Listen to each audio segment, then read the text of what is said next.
આજે તો નવી ગાડી લઈને ખોડિયાર મંદિરે ચાંદલા કરવા આવી ગયા અને આ ગાડીમાં ક્લચ વગર ગેર પાડવાના. શું કે મિત્રો, મોજમાં ને હમણાંથી ઘરે ને ઘરે હોઉં છું એટલે નવું કઈ દેખાડી શકતો નથી. અમારે એક વિષયની એક્ઝામ થોડી મોડી લેવાની હતી એટલે એની પ્રિપેરેશન કરવા બેસી ગયો. ભણવાની વચ્ચે બ્રેક તો લેવો જ પડે એટલે તરબૂચની ડીશ ખાઈ લીધી. સોરી ડીશમાંથી તરબૂચ ખાઈ લીધા. અમદાવાદની ગરમી સમરા કાઢે છે ને એમાંય મારું માથું દુખવા માંડ્યું. પછી દવા પીને સુઈ ગયો ને ઉઠ્યો સીધો 4:30. ગરમી પડવાની ચાલુ થઈ ગઈ છે. પછી પેપ્સી ખાવાની કેમ ભૂલાય. અત્યારે તો ફ્રીઝરમાં 5 થી 6 પેપ્સી પડી છે. હવે તો મમ્મીને ખબર પડી કે જો આના હાથમાં પેપ્સીના પેકેટ આવ્યા તો બીજા દિવસે સાફ થઈ જાય. પેપ્સી ખાઈને હવા ભરીને બોમ્બ તો ફોડવો જ પડે.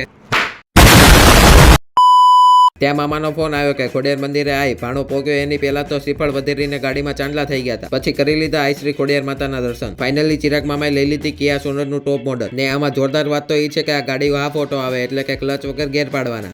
તું સમજા? હા.